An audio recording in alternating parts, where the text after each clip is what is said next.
In this lesson, we're going to look at cylinders in particular and how to calculate the volume of them. So you can see some examples of cylinders in real life situations. You've got a gun, this is inside of a car engine actually, a piston engine, drums, packaging, tins of beans and things like that. Cylinders are everywhere, there's loads of them. It's a really important object to understand. Right, so to work out the volume of a cylinder, I'm firstly going to look at a cuboid to understand the cylinder. So to get the volume of a cuboid, basically what we need to do is length times breadth times height. Okay, now the length times the breadth will give you the area of this bottom bit, the area of the face part. Because this is a prism really, okay, it's a rectangular prism, but it is a prism if you've looked at the prism lessons. So we've got area of the face part times the height, and in this case it's just length times breadth. I don't have that there, but it's length times breadth and then times height.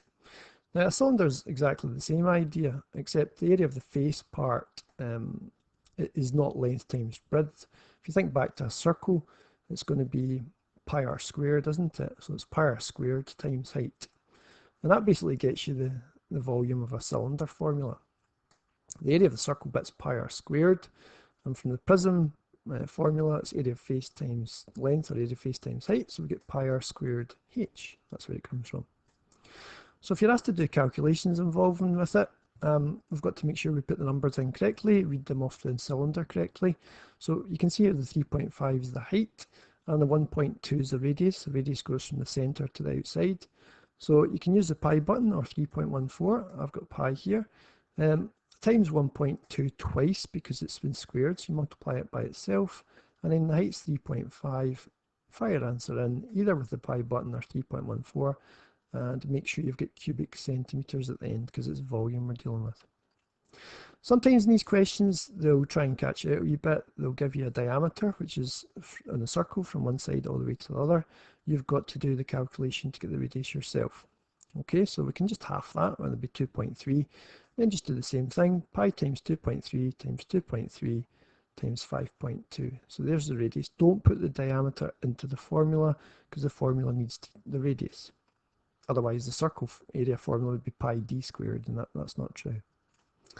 Okay, work it out. Just test these in your calculator, make sure they work, take them down as notes in your book, and make sure you put your correct units in. Now sometimes you might not be asked for a full cylinder, sometimes you might be asked for something like this, which would be a drain pipe, or a half cylinder. So if we're working out the volume of this shape, basically just take your formula and then divide it by 2. Now you've got to be careful reading off the information again. Pi is the same. Is this the radius? No, that's the diameter. That goes from one side of the circle, if you like, to the other side. So the radius is actually just 4 times 4. The height in this case, because it's lying inside, would be 20, and divide it by 2 and you'll get your final answer. Okay, so you just use your original formula and divide it by 2. It's very similar for something like this, which would be a quarter cylinder. So if you're doing a quarter cylinder, then just take your cylinder formula and divide it by 4. Okay, you've got to look at the shape and think, is that 1.2 the radius, or is it the diameter? Now if you imagine it there, that would be the radius because it goes from the centre to the outside, so that's just a radius there. So pi times 1.2 times 1.2, the height in this case would be 8, sorry, and divide it by 4. And just type all that into your calculator, it should pop out the answer at 9.04 meters cubed. So to get something like that, just do your normal formula and divide it by 4. Okay, last thing we'll look at is a kind of complicated question. This has got 4 cylinders inside a cuboid shape. And it says here, calculate the volume of the metal block remaining after the holes have been drilled out. So this is a metal block, cuboid shape, and 4 holes have been drilled out of it, and we've got to get what's left over basically.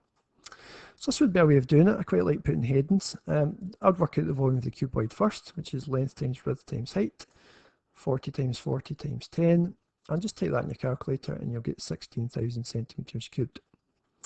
The cylinder, well, if you look at the cylinder there, the height is going to be the same as this. So it's going to be 10 high, and we've got the 8 all the way across, which is the diameter. So I guess the radius there would be 4. Okay, so you could put pi times 4 squared times 10, and that gets you the cylinder. So if we look back at the question, we're saying calculate the volume of the metal block remaining after the holes have been drilled out. So you need to take 4 of them away from this. Now there's various ways of writing that. You could do it like that though.